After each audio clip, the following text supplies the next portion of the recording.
Hi everyone. Today I'm bringing you yet another budget guide, and this time I'm going to show you just how much AoE and movement speed you are able to fit into a Winter Orb character for about 17 Exalts. Over the past couple of weeks, Winter Orb has seen a surge in popularity due to Rutu's staff-based approach that uses cluster jewels to negate the rage cost of Chainbreaker. This has resulted in a number of you guys coming to me for POB reviews on stream, only to find out that your 50 Exalt crafted staves are inferior to a pair of Void batteries, and due to the sheer expense of the build, you end up falling utterly short of having a functional character. So while the version you're about to see doesn't engage in any Chainbreaker abuse, it still runs fairly fast and has some pretty solid screen clear. The only downside to this character is that, like with Ellie Hit, I wouldn't really recommend it for fighting Cirrus or Maven. This character excels at clearing maps fast, and that's what you should use it for primarily. Although I have killed Cirrus Deathless with this character, it wasn't a very comfortable kill by any means. In the description of this video, I've included POBs for this character to be built as both an assassin and an occultist. They both excel at utilizing Winter Orb. The primary difference between them is that the occultist has better screen clear, while the assassin is stronger and faster.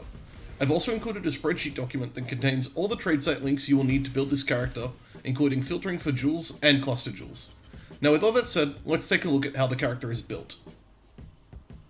So, we'll start off with the tree, and this is the assassin version that you're looking at, although the POV for the occultist one is going to be in the description, as I mentioned. It's just absolutely very standard for what you would expect from a power charge character. You're coming out here, you're picking up Corrupted Soul via the Glorious Vanity down here. Something to take note of right away is that we take both of the dex nodes here and here. This is really important to hit all your dex requirements within the build. I think particularly that of Sniper's Mark over here. Now when we come up to our cluster jewels, I wouldn't worry about specifically what's on the cluster jewels here. As long as you buy the cluster jewels contained in the links of the spreadsheet, you'll be absolutely fine. So you can just find that here, this link in particular, and then for the mediums, you can get them here. And then for the small jewels, you can get them from these links here. So for the larges, we're mostly just looking for triple notable larges so that we can get to the mediums within 5 points. As you can see in this large in particular, we've taken just a fire cluster jewel, and this doesn't benefit us really in any way, but it was just a really cheap option, and it gave us access to Widespread Destruction and Vengeful Commander, which, you know, are pretty decent notables for our build. Now, for 2 of the mediums, we want area ones. The ideal ones of us power and assert dominance, typically they're pretty cheap, and I bought mine pretty cheap. However, when I went to make this video, I looked up the price of them, and it seems that someone has bought out a bunch of these, and the price has gone up temporarily. Due to the low amount of people playing at the moment, you may just be online at a time of day when you go to buy these that they're not cheap. So the medium filter in the spreadsheet contains a list of options you can get. These are the best ones, but it's not super important. If you don't get them, it's not going to destroy the build either way. And then as for the channeling mediums, the main thing that we want is 2 rapid infusions. Rapid infusion is just a really nice thing to have, as a pretty much 5% more damage. It's just a really strong medium notable, but it's not super important either way. And then the other one that we get, opposite rapid infusion, is just from a list, and you'll see that in the medium channeling link when you click on it from the spreadsheet. For our small jewels, we're mainly just picking up crit multi with either resist or life. It doesn't really matter. The main thing is that you just want to be resistance capped. As you can see, I am. The jewels I'm using on this character are just recycled from other characters, so they're not going to be the exact ones you want. But again, just follow the links in the spreadsheet and you'll get access to the correct ones. Now, the Watcher's Eye that we want is a damage penetrates 15% cold resistance while affected by hatred. Again, follow the link and that will take care of you. And other than that, it's just a pretty standard treat. There's nothing else really going on here. As you can see, this is being obtained via an anointment, although in the occultist version, we obtain Doomcast via an anointment, and we pay to infused because we also have to pick up no witnesses. As for our ascendancies, we want opportunistic, deadly infusion, and Mistwalker. Pretty self-explanatory, as almost all assassin builds run those things. Okay, and now we'll move on to the gear. So, pretty standard, just want void batteries, nothing special going on here. Try to get them with good rolls if you can. If you can't, it's not really a worry. The next part that's really important to the build is Asenath's Gentle Touch. Now, a lot of other Winter Orb builds at the moment are running generic cold damage scaling, particularly via Watcher's Eye and via a Blizzard Crown, in order to buff up the explosions from Herald of Ice to make them sufficient to clear the screen all at once. Now, here's the thing. You don't actually need to do that. SNS Gentle Touch are a much more efficient way of obtaining what you want, really. Right? So SNS Gentle Touch gives you a Fizz damage explosion, which then gets scaled pretty nicely with Hatred. So with Hatred, you're gaining 25% of that Fizz as extra cold, and you're also dealing more cold damage, and then due to all your cold damage multipliers and other things that are going on in the build, it ends up getting, I believe, close to around 6% life, and because we're running a bunch of AoE scaling, you know, typically entire screens get killed all at once, right? So you just run that in conjunction with Herald of Ice, and then you don't have to invest lots of money into buffing Herald of Ice, which is why we're making this particular version of the build work on a budget. The next most important part of the build is Badge of the Brotherhood. So we're using this to basically then scale Frenzy Charges in conjunction with Power Charges. Frenzy Charges give us more damage, it gives us more cast speed, and thanks to Badge of the Brotherhood, we're also getting buffed Elusive Effect, which is then allowing us to scale additional movement speed.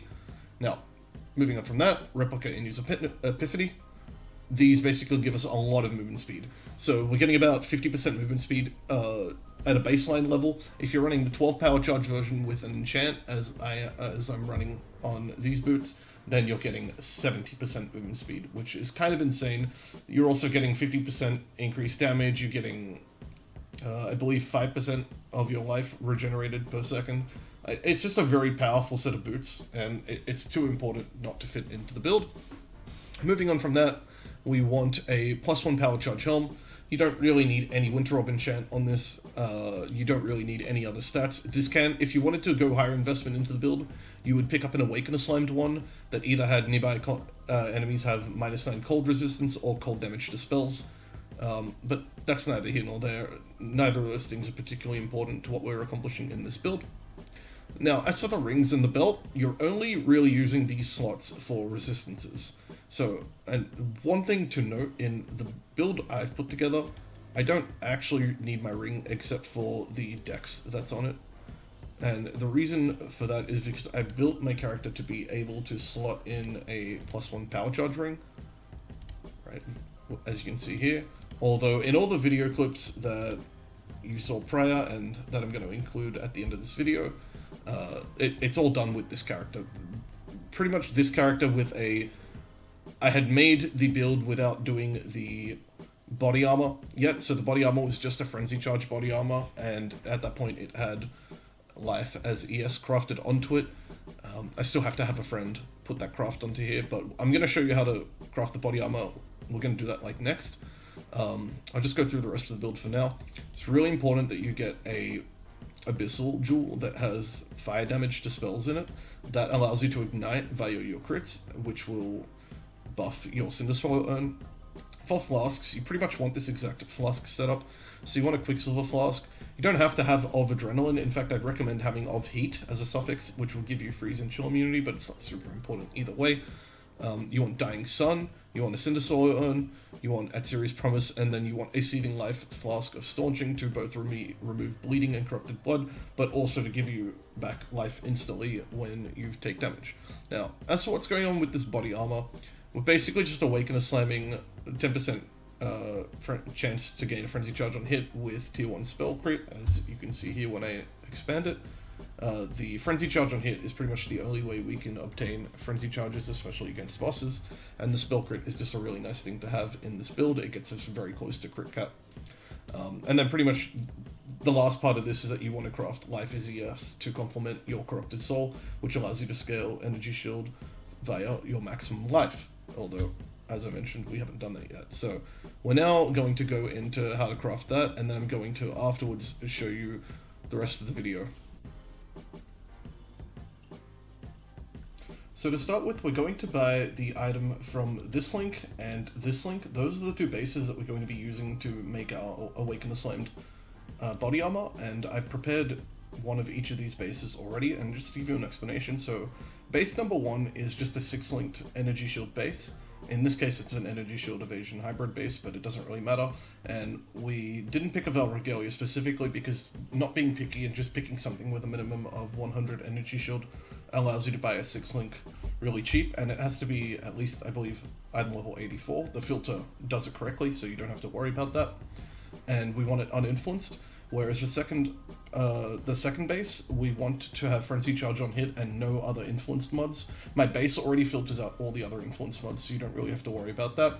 It doesn't have to have any particular links or be any particular base or anything else. So just buy one of each of the items from those links and you'll be absolutely fine.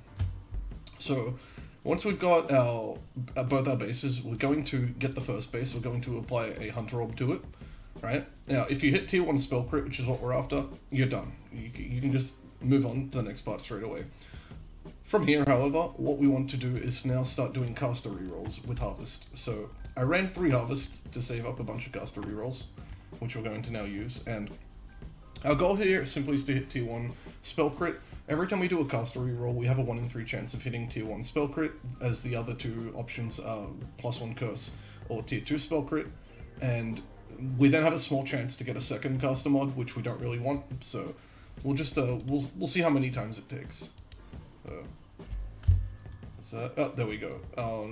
We got it on the first go. Okay, so I was actually expecting to go through a few more of those, but that's the nature of things. Hit it on the first go, and we're just going to double check to make sure that it doesn't have any other hunter mods, and it doesn't, so now this is good to go. And so what we're going to do here is we're going to click our Awakener Orb first. We're going to click our Redeemer Body Armor second, so base number 2. We're going to click, and then our last click is going to be base number 1, the Spell Crit Hunter Body Armor.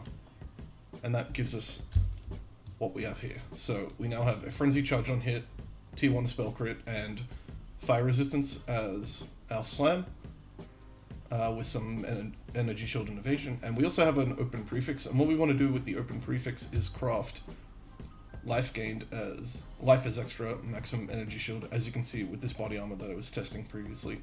So that comes from Betrayal. If you don't have it, you can simply just ask a friend, which is what I'm going to have to do in my case, as I do not have this craft. But that's a prefix, and that's what you're going to apply onto that. At that point, you're pretty much done, and you can just recolor it to then have the correct socket colors. Okay, so I'll just go through the gems now to wrap up with. So we want Wave of Conviction linked to increased duration support. You can just run this in a 2 link, doesn't have to really be a 3 link. There's nothing else really you could put here that's too important. For your auras, you just want Herald of Ice with Hatred. You don't need these linked to other things. We don't really need Enlighten in this build or anything like that. So I've just slapped a Portal gem in here for the time being.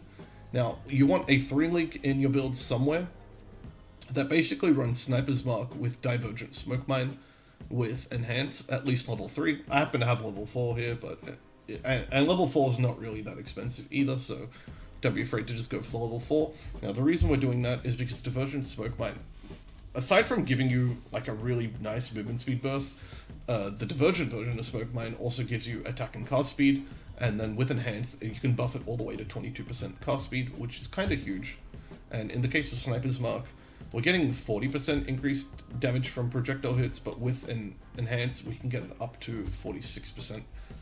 And that is basically a more multiplier. I know it says increased, but because enemies are taking that, it functions like a more multiplier. Now, moving on to our boots, we're running a Vortex setup. Now, the way I like running Vortex is with increased area and second wind support, but you can also link increased duration support to it. It's kind of up to you. And then you always want to have Vortex linked to Bone Chill support. In fact, that's the entire reason we run Vortex. The way Bone Chill support works is that you can attach it to a skill that chills, and then get force enemies to take increased cold damage. Vortex is pretty much one of the only skills in the game that forces a chill onto the enemy. I know a lot of people are using Hydrosphere, but in most cases Hydrosphere isn't dealing enough damage to actually chill bosses. So they're not really getting any value out of their Bone Chill at all. Whereas Vortex, because it creates chilling ground, it forces the chill onto the enemy no matter how much damage it deals. Right, so I would just recommend to start off with, and then you can play around with it and see what you want. Going Vortex, Bone Chill, Second Wind, and increased area support. And lastly, we're just doing a custom damage taken setup, where we're going custom damage taken with a Mortal Core, Summon Lightning Golem, and Wave of Conviction, just as an extra way of applying the exposure. This is particularly useful in ultimatums, where you're going to be constantly casting the Wave of Conviction out when you get hit. And yeah, that pretty much just wraps up the gems. Now, I haven't even gone through the main links, sorry, I'll do that now. So, Winter Orb, you want that as a 2120. This is pretty much the early gem that you have to buy, right? All the other gems you can just sort of get off Lily and level up yourself or do what you want with them. Winter Orb, you definitely want to just buy at level 21 with 20 quality. The quality gives it cast speed, and it's just very nice in general to have. Nothing really else to say there. Yeah, that's just the core of the build. Then you want controlled destruction, infused channeling support, power charge on crit, greater multiple projectiles. Now this is a must, right? This is a must. You have to have this. Otherwise you're going to be doing significantly less damage against bosses and have significantly worse clear. And then finally Divergent Inspiration support, or you can just get regular Inspiration support, it doesn't really matter. We don't really run particularly high mana cost in this build. I haven't really had mana problems at all. So, and we have like a lot of mana left over as well. So, I guess if you were to add one other thing to this build, you might try and fit in an Arcane Surge somewhere into the build, but I really couldn't. I never really had mana problems enough to warrant fitting it in. It would be some extra damage into the build. So maybe you might run a 3-link in your wand where you can put the portal in the 3rd gem socket and then have a flame dash up here with Arcane Surge or something. Or you might even just replace increased area of effect support with Arcane Surge here. Whatever works, and then you could just use that as a damage buff against bosses. But I haven't really run into damage problems. I put this character together on 15x. The reason I am putting 17x in the title is because I noticed some of the things I've purchased have kind of gone up with a lot of people being offline, or perhaps it's just the time of the day that I'm recording the video at. Now, I hope you guys had a good one. If you're having trouble with the build, feel free to just visit me on the stream. I do POB reviews for free on stream. They don't cost you anything. You don't have to be a sub, nothing like that. Just come here, and as long as you are asking for a POB review of a skill that I've made content for, so mainly just like Stormbrand, Winter Orb, Early Hit, that sort of thing. I'd be more than happy to take a look at your build on stream. We'll do it live, and I'll tell you where you're going right or where you're going wrong, or we can look at what upgrades you need, that sort of thing. Just don't feel afraid to come to me. I wouldn't really go about contacting me over Discord.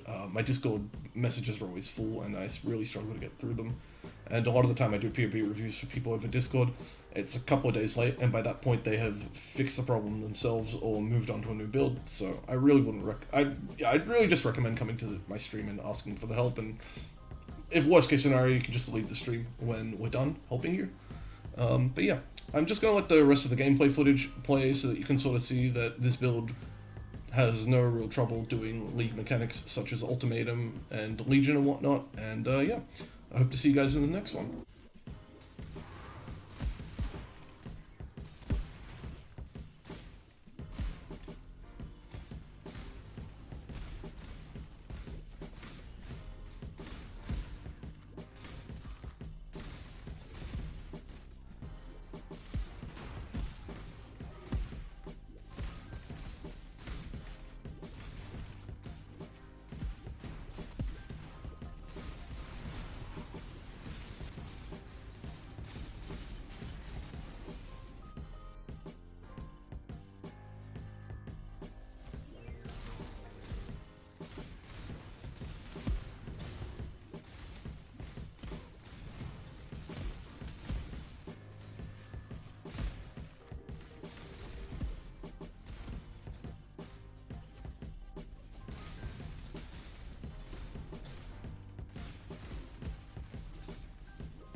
Is your ego bruised?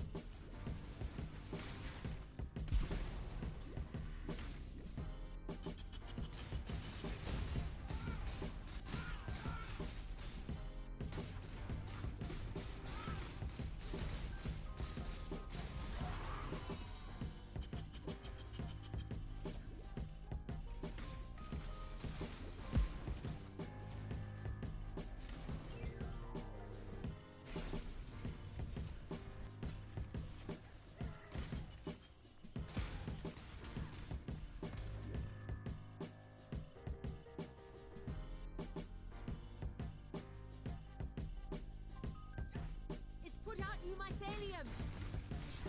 You brutes!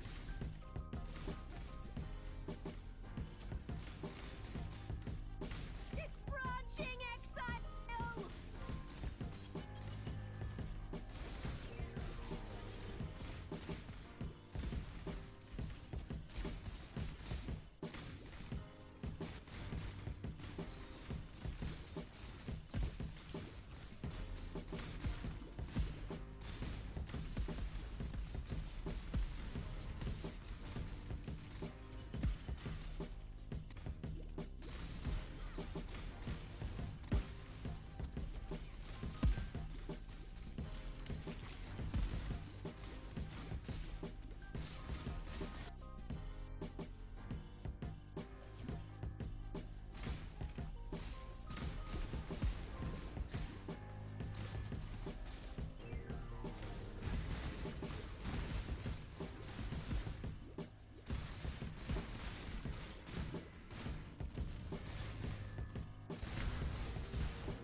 I hope you have enjoyed your brief lightning descents.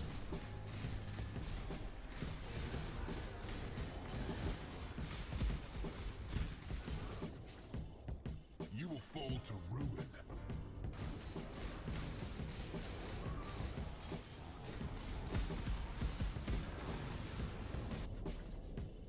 Ruin arrives suddenly.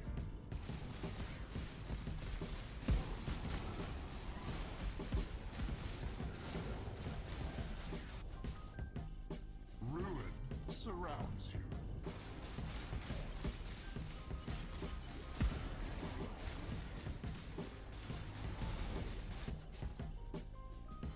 Slay them amongst the flames.